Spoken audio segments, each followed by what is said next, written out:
નમસ્કાર, હું અશ્રુતિ KTV news સાથે નજર કરી આજના મહત્વના સમાચાર પર।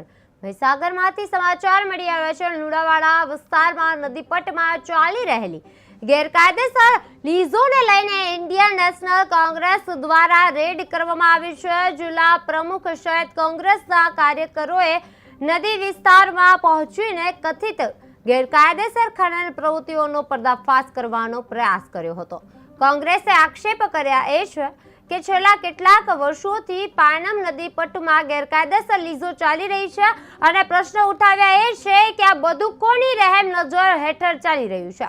સાથે જ મહીસાગર જિલ્લાના ખનિજ વિભાગ પર પણ નિષ્ક્રિયતા અથવા આંખ આડા કાન કરવાની આક્ષેપતા ટિપ્પણીઓ કરવામાં આવી છે। કોંગ્રેસ કાર્યકરોએ સમગ્ર કાર્યવાહી સોશિયલ મીડિયામાં લાઈવ કરી છે અને કથિત કાળા કારોબારને બહાર લાવવાનો દાવો કર્યો છે। તેમણે માફિયાઓ સામે કડક કાર્યવાહી કરવાની માંગ પણ ઉઠાવી છે અને આ મામલે હવે ખનિજ વિભાગ શું પગલાં ભરે છે તે પર સૌની નજર છે। સાથે ગાંધીનગર સ્થિત ખનિજ વિભાગ દ્વારા ઉચ્ચ સ્તરીય તપાસ કરવાની સ્થાનિકોમાં માંગ છે તે ઉઠી રહી છે।